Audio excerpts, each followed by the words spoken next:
Guys present అయితే ఇప్పుడు మనం లంబసింగిలో అయితే ఉన్నాం. సో నేను నైట్ అయితే వచ్చాను.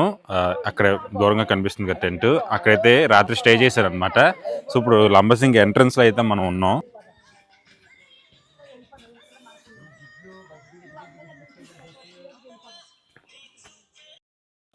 ఓకే గైస్ రండి, తొందరగా వెళ్దాం, సన్ రైజ్ స్టార్ట్ అయిపోతుంది, వెళ్దాం రండి. ఎప్పుడు టెన్షనే. ఓ గంట ముందు లేకమంటే లేకపో. నువ్వు లేకుండా నన్ను అంటావు ఎట్రా?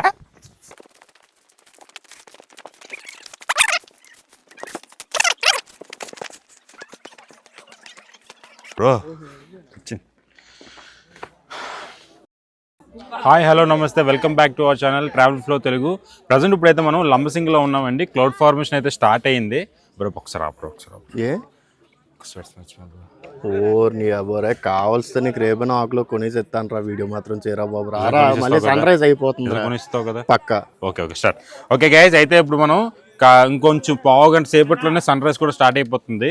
కిందనైతే క్లౌడ్ ఫార్మేషన్ అయితే స్టార్ట్ అయిపోయింది, కింద చూడొచ్చు. ఇప్పుడే లైట్గా వెలుతురు కూడా వచ్చింది. ఇప్పటిదాకా రాత్రి అంతా ఇక్కడే ఉన్నాము. సో చూడొచ్చు, మొత్తం కేక ఫ్యాంటాస్టిక్ అనమాట. మామూలు మాటల్లో చెప్పలేను, మీరే చూడండి.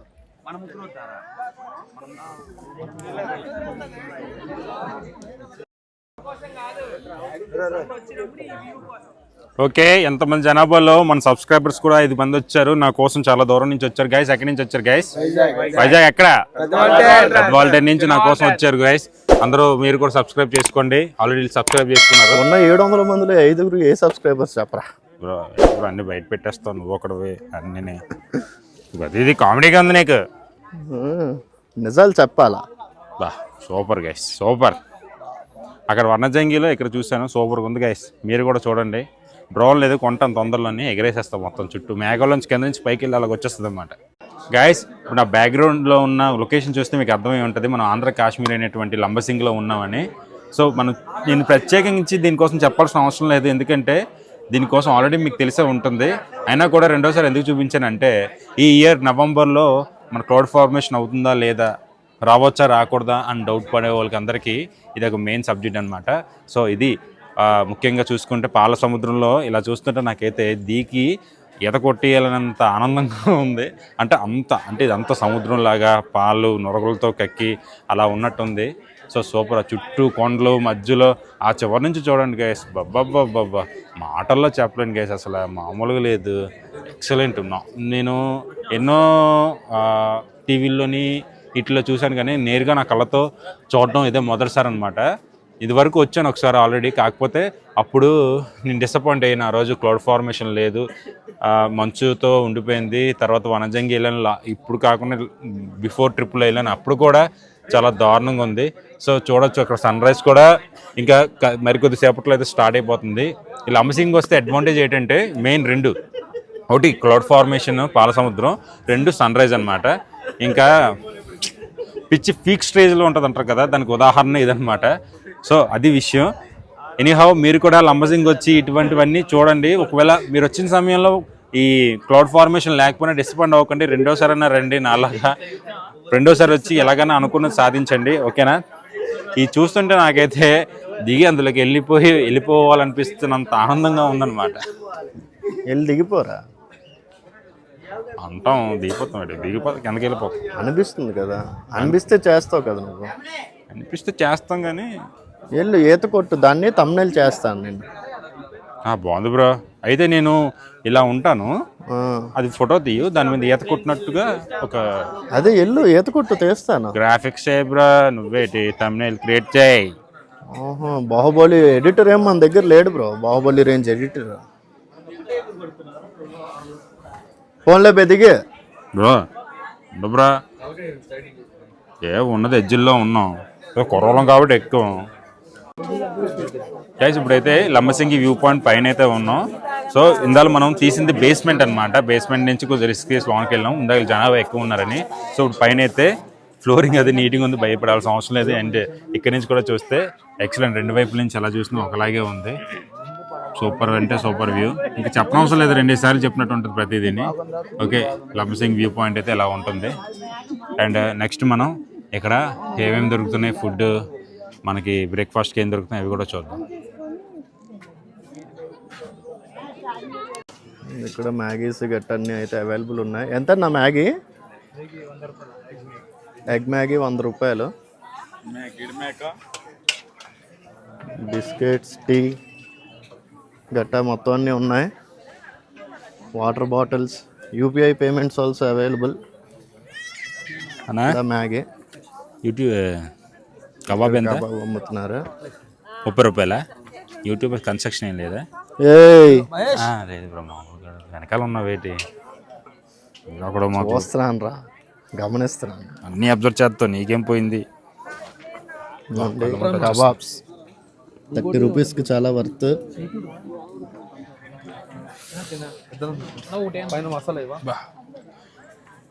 గొడవకు చట్టాలవా? మేము బేరం ఆడుకోవాలి. తంతాను. కబాబ్ ఎంత బాగుందో, వేడివేడిగా అప్పుడే అయిపోయింది కూడాను. సర్దిసుకుంటున్నారు, వెళ్ళిపోతున్నారు. బాగుందా? ఏ టీ తాగెత్తున్నావు ఏంటి? టీ తాగపోతే ఇంకేంటి తాగా? కబాబ్ తినవా? మర్చిపోయి ఈరోజు మంగళవారం మర్చిపోయి అడిగాను. ఇది మంగళవారం. మరి ఇది పోతే నక్కరా, నీది కూడా నేనే తినేస్తాను. నీకు అరగదరా? ఏం పర్లేదు. ఈ గురి రోజులు కూడా పట్టుకుంటారా? ఏం పర్లేదు. ఇప్పుడు ఒకటి అడుగుతా, నిజం చెప్పరా? అడుగు. ఇప్పుడు ఇన్ని వ్యూ పాయింట్లు ఇంత దూరం వచ్చినా కూడా అరకు ఎందుకు అంత స్పెషల్? ఇక్కడ అయితే లంబసింగి ఒక వ్యూ పాయింట్ ఒకటే ఉన్నది. అరకు ఘాటీ section, Araku pinery, next Borra caves, అబ్బో చెప్పడానికి బోల్డ్ చాలా ఉన్నాయి అనుకో. మ్యూజియంలో చాక్లెట్ ఫ్యాక్టరీలు అన్నీ ఉన్నాయి. కానీ కాదురా. మరి ఇంక దేనికి? నువ్వు గట్ట ఎక్కువ తిరగడం వల్ల అయిపోయిందంటావా ఏంటి? కాదురా, జగదేక వీరుడు అతిలోక సుందరి సినిమా చిరంజీవి గారు చేశారు కాబట్టి అంత ఫేమస్ రా. అక్కడ బుర్రా కేవ్స్ దగ్గర అరకులో తిరిగారు కాబట్టి ఆ సినిమా చూసిన తర్వాత జనాలు వచ్చారు రా. నీకే తెలుసు బచ్చగా. అయితే ఇప్పుడు అల్లు అర్జున్ పుష్ప సినిమా తీసినందుకు గుడిసె మూస్తారంటావా ఏంటి? అందుకే కదరా మూసిన విషయం పక్కనేంటు. పుష్ప సినిమా తీశాడు కాబట్టి మారేడుమిల్లి స్పెషల్ అయింది. తర్వాత అక్కడ గుడిసె విలేజ్ ఓపెన్ అయింది. అఫ్ కోర్స్ డిసెంబర్ 10వ తారీఖున ఓపెన్ చేస్తారు అనుకో. ఓకే గైస్, 10వ తారీఖున అందరూ వెళ్ళండి. కానీ చిన్న మాట, అక్కడ లోకల్స్ నేను లాస్ట్ ఇయర్ వెళ్ళేటప్పుడు బాధపడ్డారు. అక్కడ ఏంటవుతుందంటే జనాలు అందరూ అంటే కొండ మీదకి పంపించట్లేదు ఈ ఫారెస్ట్ వాళ్ళు ఏం చేస్తున్నారంటే కిందనే స్టేయింగ్ ఇచ్చేసి మొత్తం అంతా కాలువల పక్కన గ్రౌండ్లోని ఇక్కడ అక్కడ దొరికించేటల్లా కింద వ్యాపారం చేసేసుకుంటున్నారు. వాళ్ళు ఏం చేస్తున్నారంటే తర్వాత క్లీన్ కూడా చేయట్లేదట.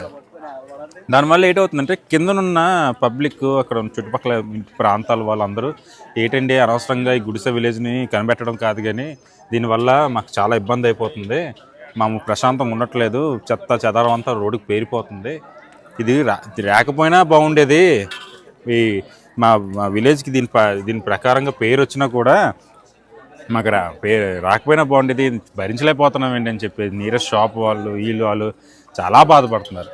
సో ఒకటే చెప్తున్నాను, మన టూరిస్టులు విజిటర్లు అందరూ వెళ్ళండి, చెత్త చేయకండి, చక్కగా తీసుకొచ్చినట్టు తీసుకెళ్ళి డస్ట్బిన్లో వేయండి. డస్ట్బిన్లో తీసుకెళ్ళడం ఈజీయే, కానీ దానివల్ల ఇప్పుడు ఏమైందంటే ఏకంగా గుడిసె కూడా సర్టెన్ టైం టు టైం పెట్టి క్లోజ్ చేసేంత టైం వరకు వచ్చిందనమాట. ఎంత ఓపెన్గా ఏ టైంలో పడితే ఆ టైంలో లేకుండా అయిపోయింది.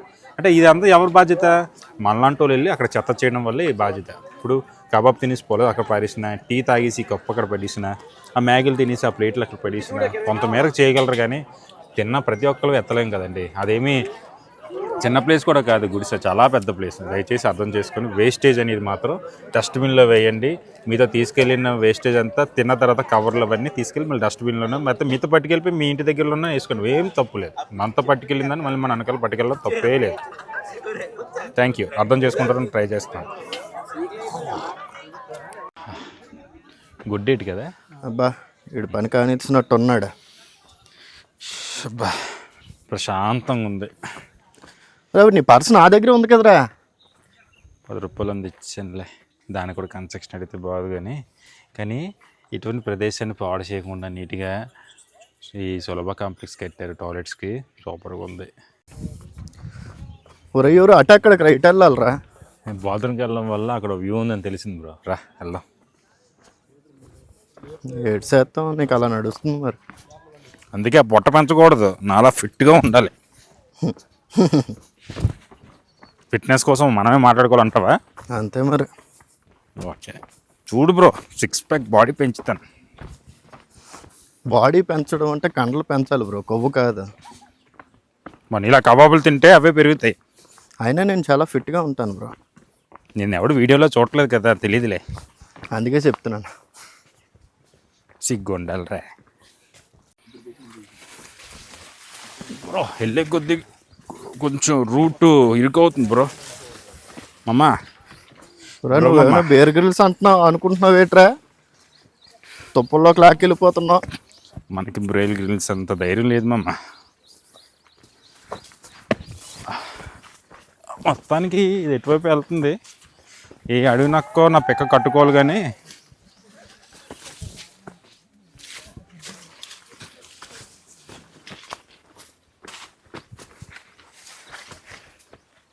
వెళ్తున్న కొద్దీ వస్తూనే ఉంది గైస్. చేరుకున్నాం చేరుకున్నాం చేరుకున్నాం చేరుకున్నాం వచ్చేసాం ఒక పెద్ద కొండ రాయి మీదకి. ఇక్కడి నుంచి లొకేషన్ సూపర్గా ఉంది బ్రో. అరే మామా బాగుంది మామ.